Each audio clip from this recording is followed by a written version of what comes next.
Clackamas County's contract with ambulance provider AMR was set to expire next week, but the county has now extended it for another year.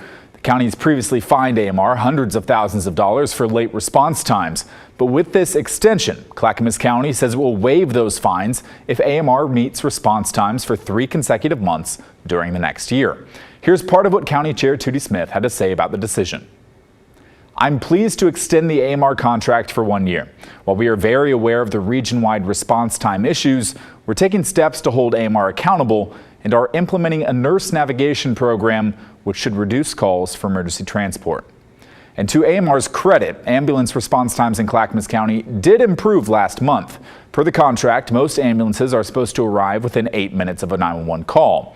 From May 23 to February this year, AMR failed to meet that standard, with ambulances arriving on time about 81% of emergency calls. But last month, in March, a jump. Ambulances arrived on time to 86.6% of calls. Still not to the 90% standard, but better. AMR has explained that the main challenge lies with the shortage of paramedics. And to fix it, they're spending hundreds of thousands of dollars each year to provide full scholarships to paramedic school. We took a look at one of those programs this week. So that was a good ventilation on the last one. At a training center in Clackamas County, a class of 32 paramedic interns are learning life-saving skills. Daniel Yandel currently works as an EMT in Clark County, Washington, a bubbly guy. We get to come in, we get to say hi, we get to see what's going on. Fell in love with it, you know, love chit-chatting with people, so. He wants to take the next step up and become a paramedic. And more confident in my knowledge, because one of the biggest questions I had as an EMT is the why. With most counties in desperate need of paramedics, ambulance provider AMR is giving full $20,000 scholarships to about 20 of these students, and partial sponsorships to most of the others. To accept a full scholarship, students need to sign on to a 2-year contract to work for AMR in a local county after graduation. I understand there's a paramedic shortage. I'm not too keen on the ins and outs of it, but I do know it definitely is an opportunity, and one that I'm grateful for the school for having. Like, you get to step into that role.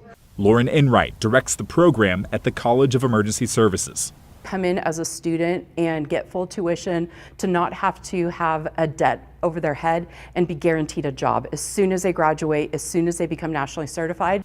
With classes 2 days a week, some paramedics in training still work as EMTs while progressing to the more advanced role. That's what Yandel is doing. He remembers the 911 calls when he decided to become a paramedic. Because the first one was more of a heart-related issue, the second one was more of an opiate overdose, we wanted to attack it in 2 different ways. And then so once that sparked, I was like, I gotta know more, I gotta understand better. The college had more applicants than available slots, but even though there's such a demand for paramedics, leaders say they can't scale up because there's a limit on available field internships. Another class will start in the fall after this one gets their licenses. To go from school and literally the next day apply in the field, it just adds that layer of confidence. Do you have any thoughts on this? Let us know. Email the story at kgw.com or call and leave a voicemail 503-226-5090.